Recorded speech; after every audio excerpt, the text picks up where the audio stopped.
Good morning, Chicago. Is everybody ready for day 4? I hope everybody kept their stuff nice and dry outside. I hope you guys stayed nice and dry. Don't worry, the sun's out in here. All right, it's day 4, everybody. Buckle up, it's Saturday at the National. Leading off today on the Mike Burkus stage, we have got John Newman from Hobby Hotline, and he has got a plethora of hobby talent on this panel. You guys want to take a load off, dry your socks, dry your shoes, comb your hair, whatever you got to do, come on over, grab a seat, and listen up.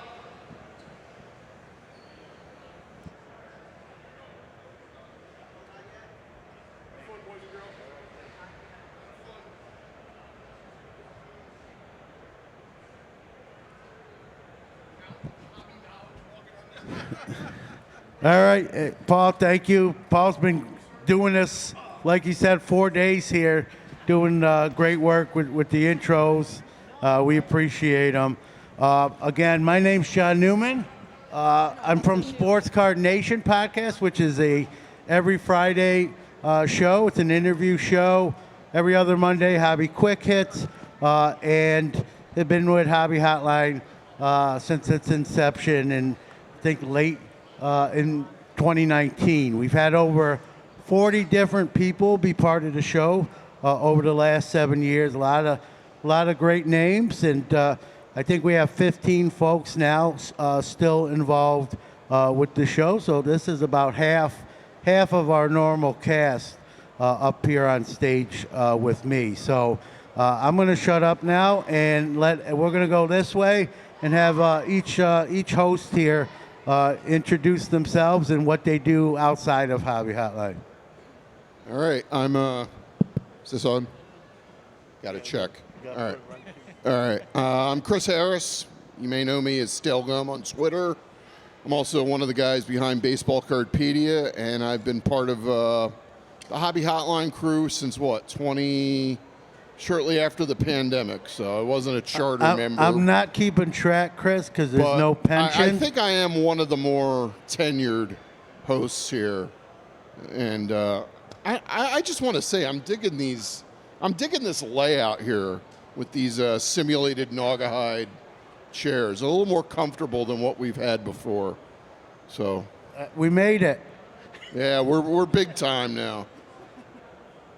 What's up, everybody? Adam Palmer. I do some stuff with Sports Cards Nonsense, but also if you want to search my stuff on Instagram or Twitter, not Twitter. Well, Twitter too, but Instagram and TikTok. It's still Twitter, man. Right. I refuse to let Elon win.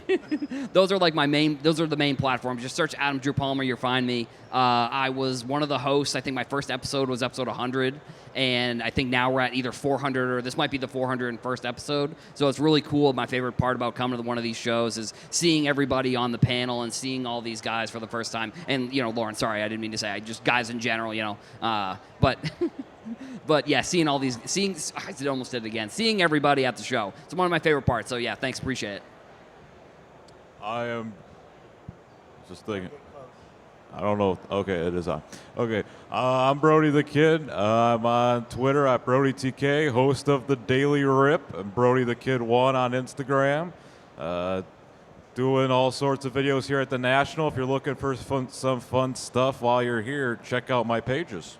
And yeah, I think I've been on Hobby Hotline since 2021. Pretty old.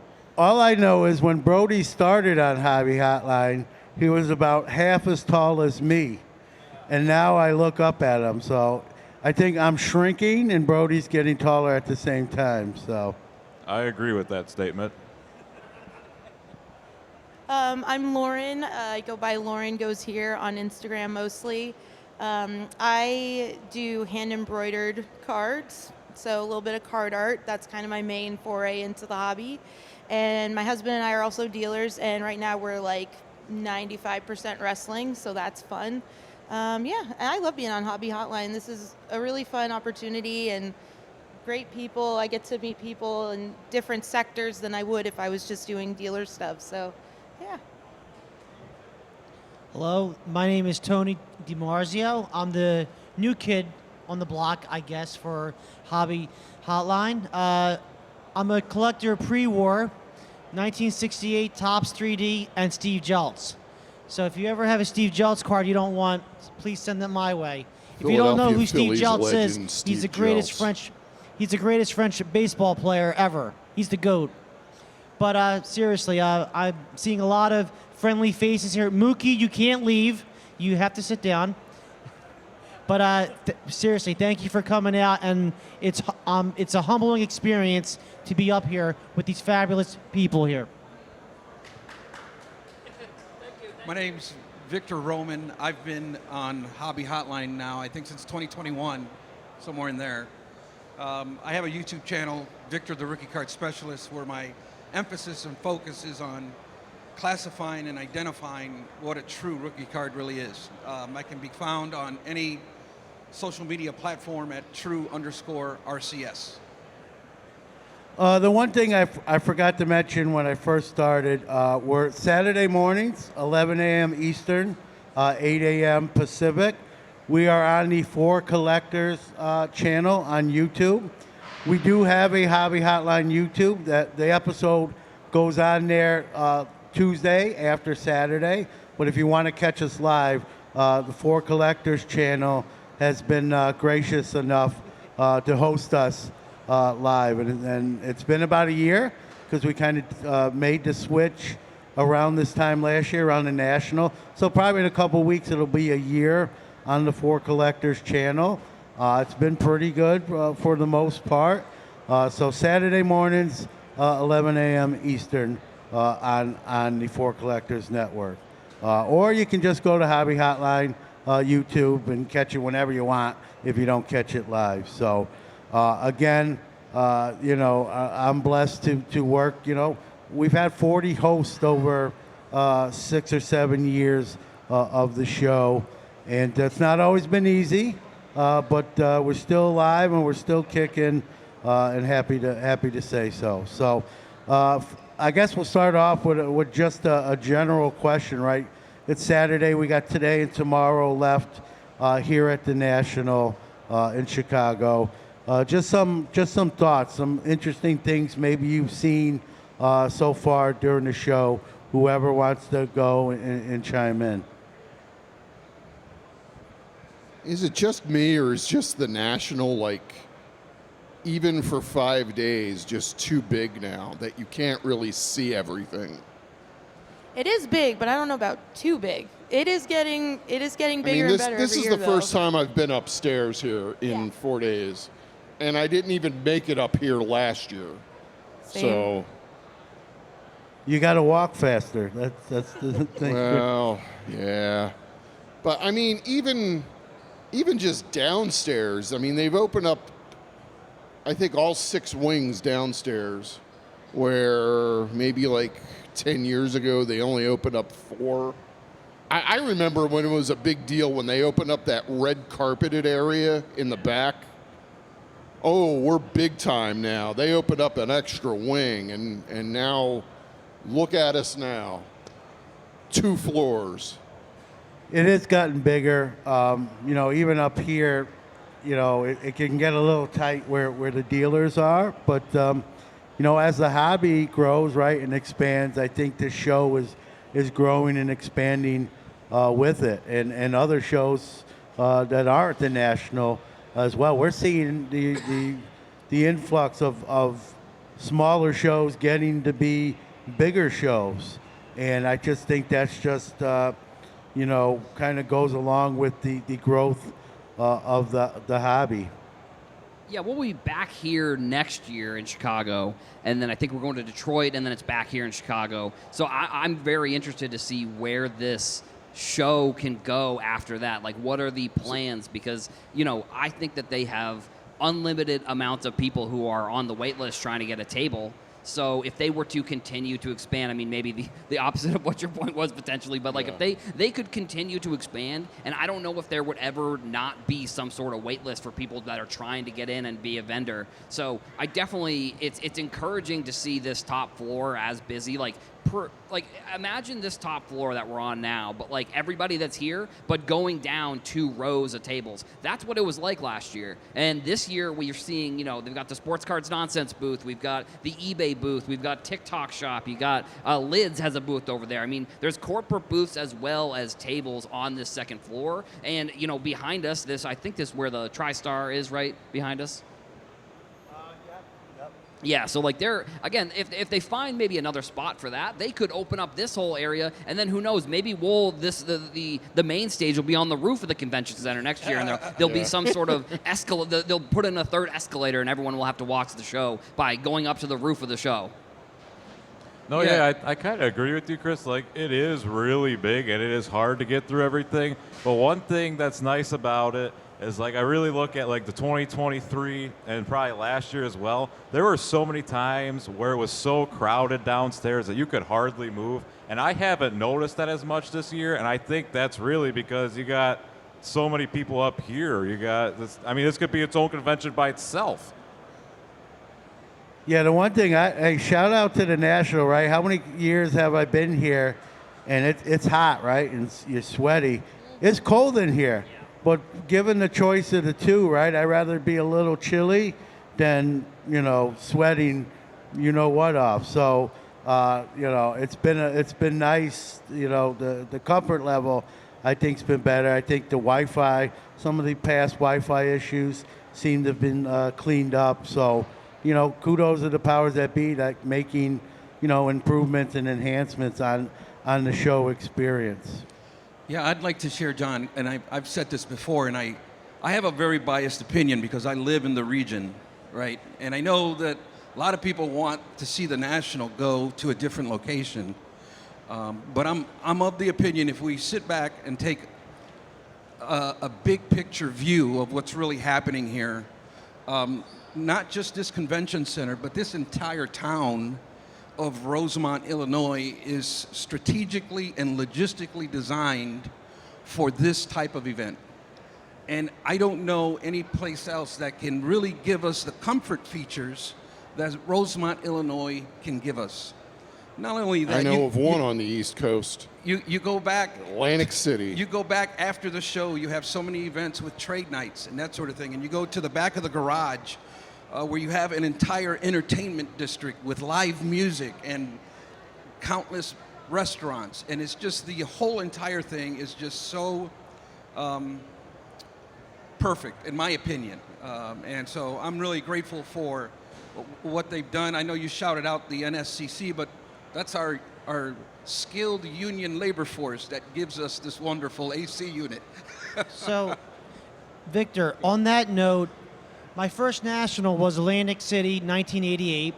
I didn't attend AC in 2022, but after being at Cleveland in 24, then here last year, and here back again, I get it now why this location is picked. We have hotels all here. If we want to go to a baseball game, it's not too far, minor league. We have the downtown Chicago, but getting back here, we have all the restaurants, all the Starbucks. It's just everything is around here. So I get the amenities why it's here. And regarding the actual center itself, it works. I mean, I like the Cleveland setup. That I know that's gone now. It was like 2 big rectangle-shaped rooms. This is a little bit more of a maze, but once you go through it a couple times, you start to get the hang of it, and you learn to say, this is a monument, like the PSA grading, that's a monument, make it right here to get to here, or the exit, and I think it's a good spot, and I understand why now this location has been chosen many times. I think, sorry, just real quick. I think also the show has gotten bigger, but I think it's also gotten better. And I think that's a very important Well distinction said. to make, is that it's not just bigger. They have made improvements. They have made it more accommodating for the growth.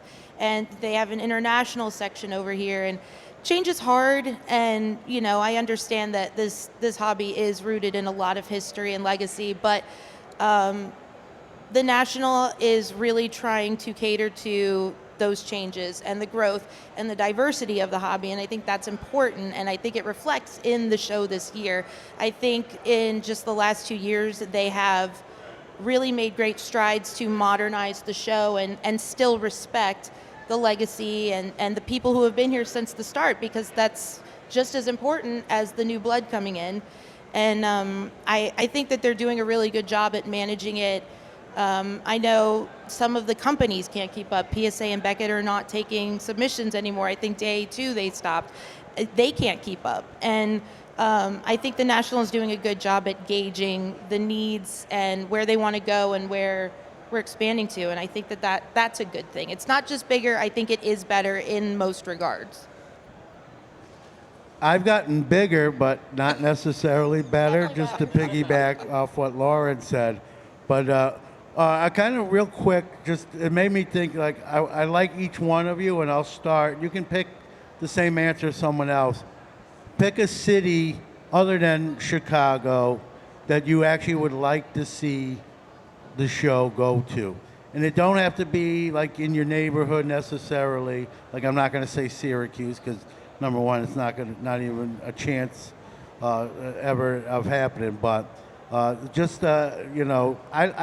like fairness. So I'd love to see the West Coast get the show for the folks on that side of the country.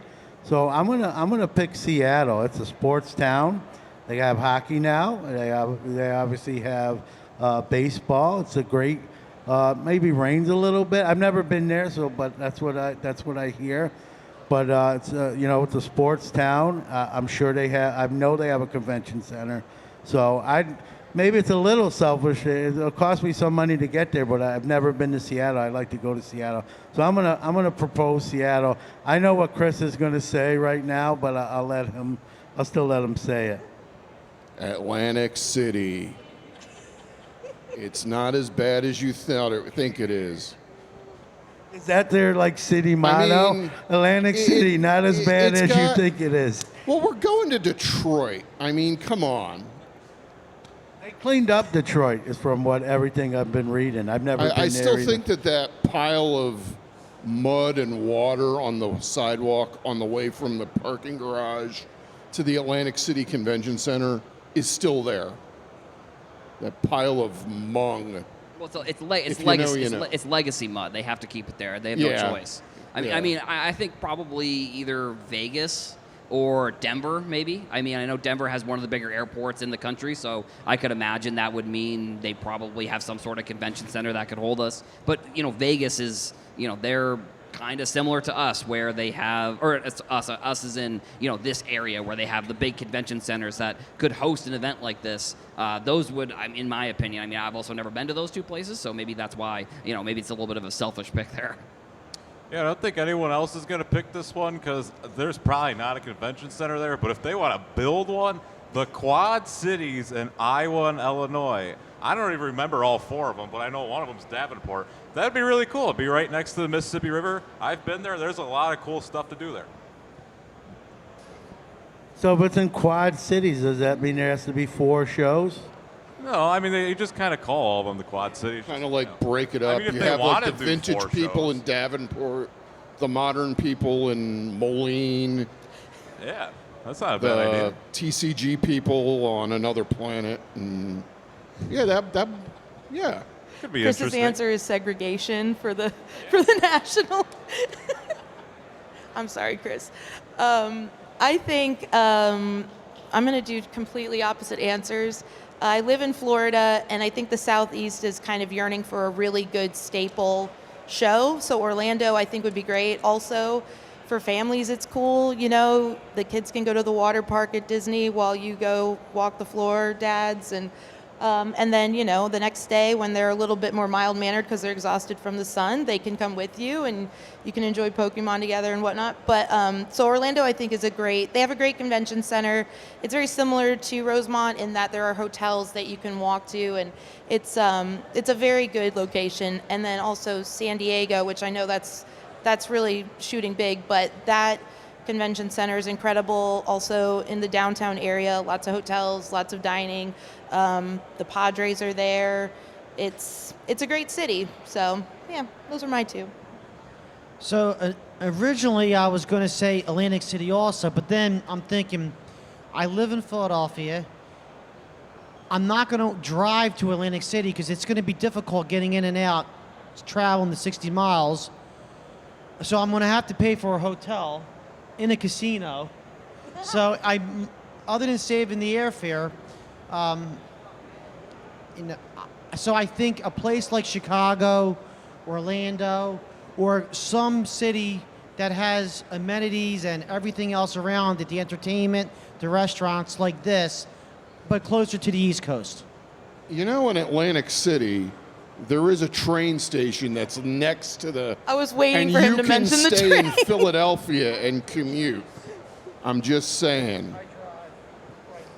All right, so let's be a little bit more logical. Everybody come back, okay?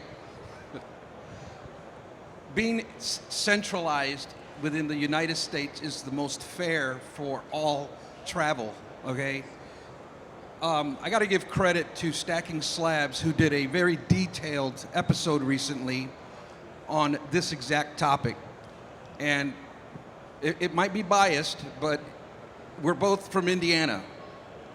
And when you listen to the case that he made for Indianapolis and how we have hosted Final Fours and All-Star games, and you look at logistically at Indianapolis, it would be an ideal spot for something like this. Yeah, actually, I think they're all great choices, right? It'll be interesting to see as this show continues to grow, right? Where it's going to be. I'm looking forward, getting 2 years ahead of ourselves. I'm looking forward to Detroit just in the simple fact, I love going to a city I never been to, right? And Detroit checks that box. And when I come to the National, I always try to do something outside of the show itself, like here, going to a Sox or Cubs game. So in Detroit, hopefully the Tigers are at home that week to catch a Tigers game. I'm not a Tigers, Cubs, or White Sox fan, but I'm a baseball fan. So it's a great opportunity. I know even during the show right now, I guess Lollapalooza is in town. I guess that always seems to be the case. I don't know if that's anything with the traffic or not, but I think it has a lot to do with the $300 a night hotel rooms. yeah. So maybe Maybe we can schedule if we have to keep coming back here. Maybe we could schedule it like the weekend before Lollapalooza. Yeah, I agree with that. Just to break it up and that you don't have two big factions in the same general area at the same time, just clogging stuff up. It's not a big deal, but I think it would just maybe be a little bit better, like you said, Chris. Not getting rid of it, but just scheduling them on different weeks. And listen, I know traditionally the National is the same week, right? That last Wednesday in July through the first, usually winds up into August, right? And you circle your calendars every year. Even if they moved it a week, people are obviously going to still be here. They could move this show to London, England, and it still would be packed. People would get there. A good amount of people would get there. Maybe not everyone that's here, but that's a testament to what this show is now. Let's move to things we're seeing on the show floor. We're all collectors, right? So we walk around, we buy some stuff. Everyone talks about the sticker shock when you come to the National. Like, stuff's going to cost more. You're going to pay a little bit more than you would on eBay or another selling platform. And I expect that. But I will say, speaking for myself, I haven't covered all the show, but a good portion of it. It seems not as bad as in previous years to me. Every table's different, every dealer price is different, but just the general across-the-board assessment, I think the pricing has been better than I actually anticipated coming in. I think some of the dealers, in haggling on some of the purchases have been, reasonable to negotiate with maybe more than past years. Except, man, you know, the only thing I'll say is the 89 Upper Deck Griffey, which there's no shortage of, those things are going through the ceiling. So thank God I have one, so I'm not really in the market for one. It's not just the 89 Griffey either. It's Griff. I mean, the 95 Pinnacle Ken Griffey Jr. card. The one with the one where he's bubble? blowing the bubble. For the longest time, that was a $3 to $5 card. Now it's a $50 card, ungraded. Yeah, I saw that. That's a good Yeah. point. Good point, Chris. Yeah, that's crazy. You know, whoever else wants to share, like some of the things you've seen or anything that's surprised, like you expected one thing and you're pleasantly surprised or disappointingly surprised, whatever. Sure. So, as I mentioned earlier, my first national was in 1988. I was 12 years old. My father took me to Atlantic City, and everything was ungraded because there was no grading then. Coins, but it wasn't a coin show. It was a sports memorabilia show. So every single card that everyone had, it was not even in a true top loader. It was raw and in screw downs if it was a higher card. At this national, for the first 2 days of it, my son wasn't here, and I was looking at all vintage cards because that's what I like. And I'm seeing a lot of ungraded vintage cards, Mickey Mantles, Colfax, even some pre-war cards. Then when my son arrived yesterday morning, we started looking at modern cards, the shiny stuff from the 90s and the 2000s, soccer, football, patches, beautiful cards. And guess what? I'm seeing kabooms, $1,500 kabooms raw. And it just brought me back to a time. Now, my son's 17, but it brought me back to a time when my father took me as a 12-year-old to that 1988 National.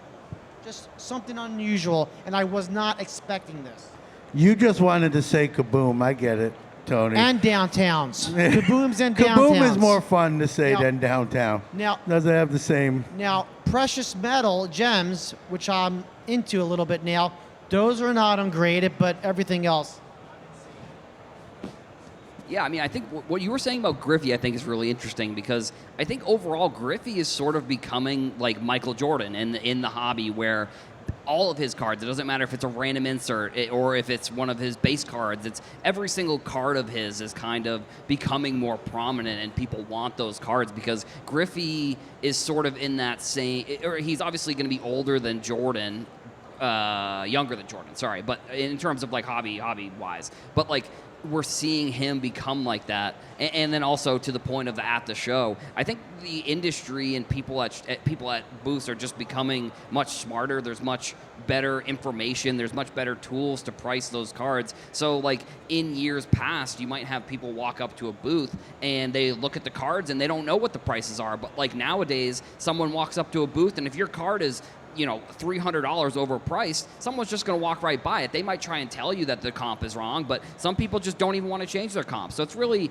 I think that's kind of the interesting thing here is that the prices at the show, I think, are much, they're much closer to what the cards actually are going for, where in years past, people walking in here, they may not know what to actually pay for, whatever card they're looking for.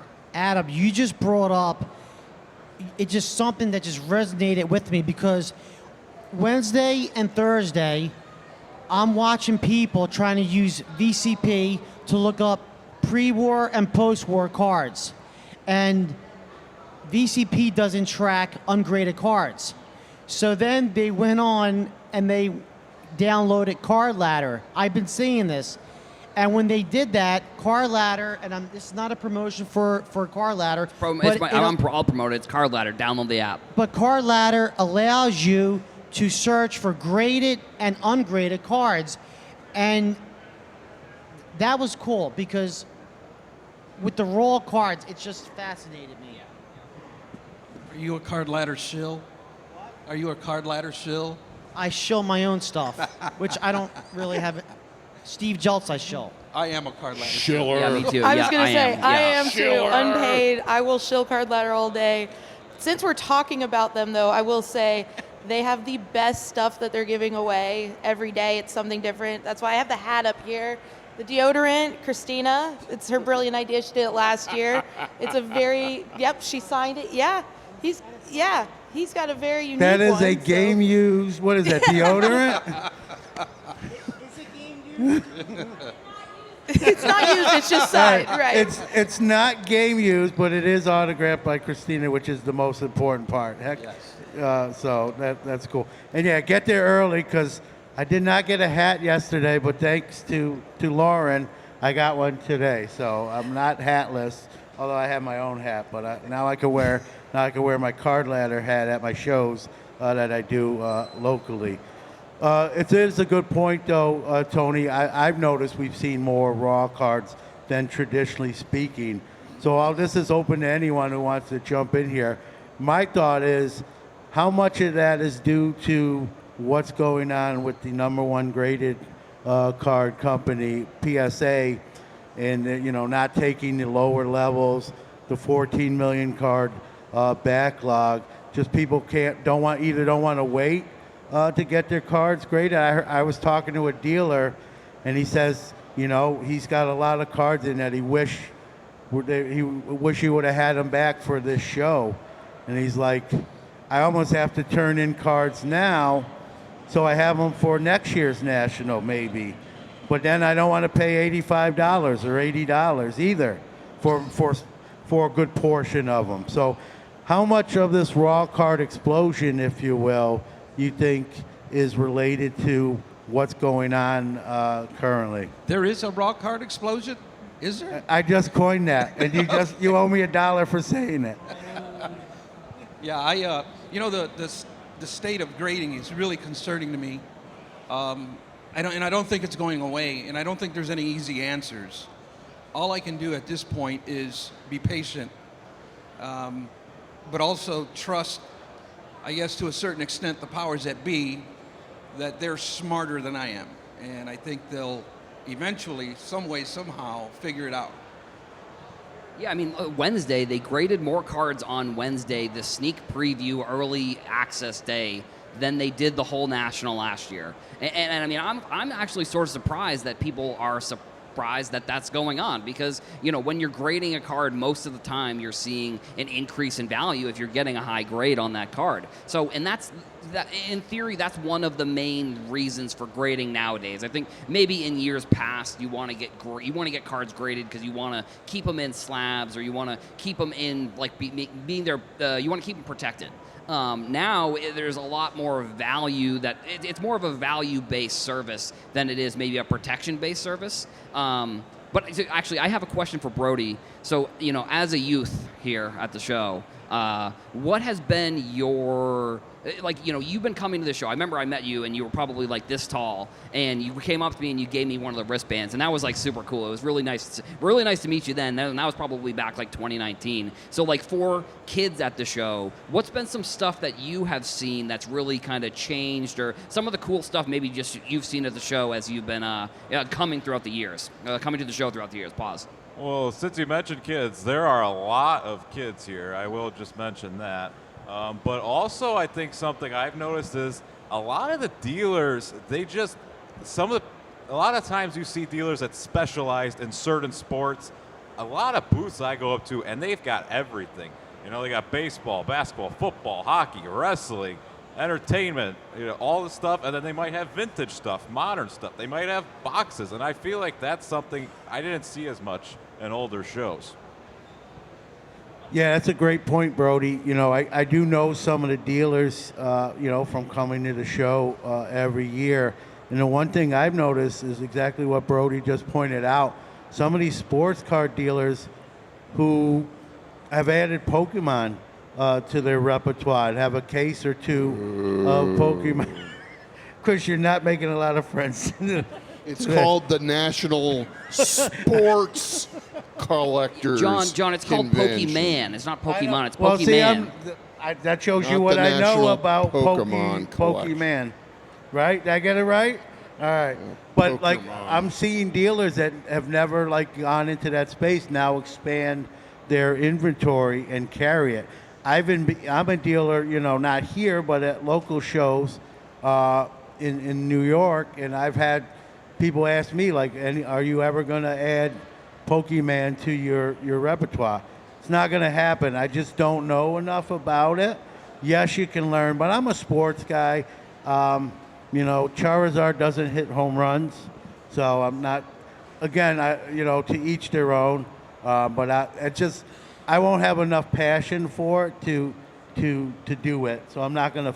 I feel like even if I did it, I'd almost be faking it, and I'm not. That's not my style. So, and one thing I want to shout out, Brody made history. He's the first Hobby Hotline member to graduate high school during his tenure. Give him a round of applause, folks. So. There you go. You were going to say something, Brody. Oh, I was just going to add, I'm not a Pokemon or anything either, but Charizard also can't tear his ACL. That's so true. true. Touche to me. So, again, I don't know it. And I feel like now it's exploded to a level where I'm so far behind, even if I wanted to catch up. I'm getting old, so there's only so much room up here. And then some of it's getting lost anyway, so. I think maybe one of the other things, too, I've seen, I've been running around this place doing content and doing videos, so I've been kind of looking at a lot of booths, and I think something that you guys all pointed out is the different types of cards that every dealer has, I think, at this show. Like, you have the vintage people, you have the modern people, but, like, for the most part, you're seeing a pretty good combination at a lot of booths of people who have every different type of card, because nowadays you don't know who's going to walk up to your booth. If you're down on the main floor and you're paying whatever you're paying, you want to make sure that the inventory, you can sell the inventory. Like, you don't want to come to this show and actually, maybe that's not true. Some people probably come to the show just, for fun. Like, there's groups of people who, all have the same tables in the same area every year, and that's great. I mean, I come to the show to hang out with my friends and hang out with people that I know, so, like, it's good for them to do that. They're paying whatever they're paying for the table, but, like, you want to be able to sell all the cards and leave here without the inventory. So, that's one thing that I'm definitely seeing a lot of, too, is the tables that have every different type of category you can think of, vintage, they've got modern, they've got kabooms, they've got downtowns, they've got autographs, they've got raw, they've got great. It's like the combination of everything. And I think that's kind of the thing within the industry as a whole. That's what it's become. It's become everybody is interested in a lot of different things, which I think is really, really great for the show. Yeah, I agree with you. I will say, though, as somebody on the other side of the table, last year we were mostly like higher end basketball and maybe like 30% WWE. This year we decided we're going to go all in on WWE. We still have one case that is other things, but we are one of like a handful of WWE tables, and WWE is more niche than, say baseball or basketball or, but it's been great to have the community gravitate towards us. And so from our side of the table, not being everything to everyone has been really rewarding for us, and it's been really great. People have found us, they've enjoyed us, and we've been able to see some really cool cards we wouldn't normally see. We've been able to share some wins, in opening some product, and so I mean, everybody's going to deal how they want to, and I understand that some people, it is purely business. They got to do what they got to do. But for us, the human component of it is very important, and that has been really rewarding for us to have. We can still talk to people and look at other things, but to focus primarily on WWE. And it's also introduced us to newer people, too. We talk to different people. I think that's one of the great things about the National is you'll talk to people you wouldn't normally speak to. Just for whatever reason. So that's been really great and really rewarding.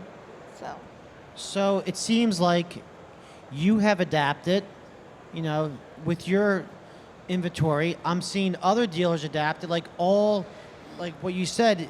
I see some purely used to vintage dealers are now turning into Costco, where they have a little bit of everything, but in bulk, really nice sizes, and that gives you a perfect opportunity to stay like a true boutique for what you want to have at this national. It really works. Yeah. You know what I've noticed, guys, and maybe you guys have too, or maybe not. but I'd like to bring to the attention that the market is high. Prices have really escalated. If you follow Card Ladder in any way, shape, or form, you can see the indexes of the hobby and the trends that are just like a hockey stick upwards. The good thing about that is that if you're a condition snob, like some collectors are, it's really bringing out the good inventory that dealers have. I've been noticing some really nice cards that are maybe priced fairly, maybe a little higher, but the eye appeal is there. And I think that's because the market is high. And the options are just widely available for us now this year. And I'm a guy that likes those lesser grades that present well, right? Like you just said, Victor, the eye appeal. And I picked up a couple cards that were, in price-wise, able to pull it off and happy, not feeling buyer's remorse as a buyer, right? Especially when I'm buying for my PC, because I know when I'm doing that, that's a one-way transaction. The money goes out, but I'm not reselling that stuff. So I'm always, I always try to haggle a little bit. I don't get ridiculous with that. But again, I think a lot of the dealers are willing to negotiate, right? I think they're doing so well across the board that, maybe they will sell something for a little bit less than their sticker price because they're not having necessarily a bad show where like they have to stay, to the sticker price to feel like they got to make up ground. Were you going to say something? No, I was giving you a reminder about time and Okay. a little bit of show and tell that you may want to. Yeah, I guess we'll close with, if anyone wants to share anything they picked up or are maybe still trying, if you haven't picked up and still trying. I two of the cards at the top of my list was an Ernie Banks rookie and a Pete Rose rookie, and I got those a couple days ago, and that's always a good feeling because it's always hit or miss for me here at the National. I either get a couple cards early or it could be Saturday like today and I haven't bought anything. And then I always feel like pressure, like, am I going to go home like empty-handed, which is never really a good feeling. So a couple days ago I was able to procure those two cards. I went to the PSA registry party last night, and they gave out boxes with Barry Sanders cards. Some of them were autographed, and I was lucky enough to get one of those autographs. Tony's son was lucky to get one of those, and Victor himself's got a gold magazine, ticket. Barry Sanders. Yeah, PSA magazine, autographed, gold foil. It's absolutely beautiful. So that for me, it's been. I'm planning to buy a few more cards, hopefully. But even if I don't, it's been a successful show, at least on the card purchasing front. So, Chris, I know you do all those tough '90s inserts. Yeah, I think my big pickup from the show was I've been trying to get a lot more high-end Griffies from the '90s, and I found one dealer. You picked a bad year, but well, yeah. I did get a deal on one card. It was from '97 SPX, and it was Griffey, Jay Buhner, and two other guys. And it was one of those hollow view. I don't know forget what Upper Deck called it, but if you shine it to a light source and you tilt it, you could see the players like smiling and winking at you. Wow. It's a pretty cool card, and it was numbered to 500. And I got it for $125, which is about $25 cheaper than a graded 95 Pinnacle base card in a 9. So there you go. I think my biggest pickup at the show so far has been the friendships. That's a joke that no one laughed at. But that's all right. That's all right. No, but I did pick up some wild card. They had like an ESPN promo, and I picked up some of those packs, and that was like really cool. I opened it up. It was like a ungraded Giannis, and then just like going down and buying. Like one of the parts of my collection is like random packs. So like I went down. There was like an Alf pack, like a Topps 1987 Alf pack. and there was like this Portland Timbers pack that had like the coach on it that was from like the 70s probably, and it had no like logos. It was just like the weird. I like buying stuff, and I like looking at it and going, what the heck is this? Like, that's the stuff I really like buying. And just one other thing is this show to me is so inspiring, and that's like, I think that ultimately leaving the show, that's going to be my word of the show, is inspiration and inspire, because seeing everybody, I'm inspired by everybody here on the stage, and seeing how passionate we all are about the industry. I think it's really great. And you go downstairs and you see all the, the growth in the booths and everything. And, I just wanted to make sure that I'm getting that message out to people. It really has fired me up to like go home and keep doing this and keep, trying to help people with whatever they need help with. And so that's been ultimately my, my final thoughts and stuff that I've picked up at the show here. All right, we do have a couple minutes, so we'll get through it. I mean, this is kind of cheating, but I did get an EQL for Topps, one of the WWE boxes, which I was excited about, and I did pull an Alexa Bliss to 10, which was pretty solid. Very nice. Very good. Yeah, we also got a box. We bought some because we got MLB and NBA, but and we actually pulled a 1/1 Obafemi, which, if you know that name, you understand. If you don't know that name, you will soon. He's incredible. He's the next thing. Brock Lesnar, basically. He's insane. Yeah. And he is, I think, fighting tonight. So if you want to check him out, I think it'll be on ESPN. But anyway, I have not had time to do any pickups yet, which is a bummer. But somebody came by. I'm a big Coco Gauff collector, and I really like the 2021 Topps Chrome tennis. And I have most of the base set, and somebody came by with the 101 Superfractor and let me hold it and admire it. And that was really, I'm never going to get it. It's okay. I understand. I respect it. But to be able to see somebody who has it and is a steward of it and knew that I would enjoy it and be happy to see it, that was really great. And that was really satisfying for me. It's good as a pickup. So for my favorite pickups, I'll keep it quick. My son, yesterday at the PSA Set Registry dinner, pulled out a Barry Sanders autographed card, which is really cool. Speaking about friends, a good friend of mine, and I see Jeremy's here, he may like this. A friend of mine was able to work out a deal for a 1915 Cracker Jack Ty Cobb, not a Jackson, but a Cobb. But it was just a beautiful card, and it reminded me of your journey with that.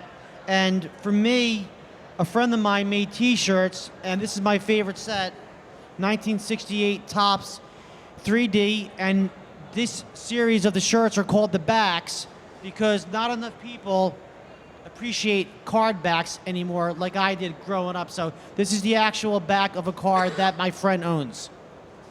Read the card backs, you'll learn something. Yeah, for me, Now, does that John, shirt I'm have just to be returned to Exograph in New York, or? I'm a big set registry guy, so I'm always got holes to fill in whatever registry set, and I've picked up a few pieces to complement my post-war Hall of Fame rookies. All right, that's our time. I want to thank everyone that's here and listening to us. And if you're listening to us, even, as I say, on our normal Saturday, even after the fact, this will be uploaded to our channels. And remember, it's T-shirt day at Card Ladder. Get there early, though, so you don't get shut out. But They're really, really good this year. You're going to want to get one, I promise. So thanks, everybody. Every Saturday, we're on 11 a.m. Eastern, 8 a.m. Pacific on the For Collectors channel. Thank you. And keep rocking in the free world. And bring the National back to Atlantic City. Yes. I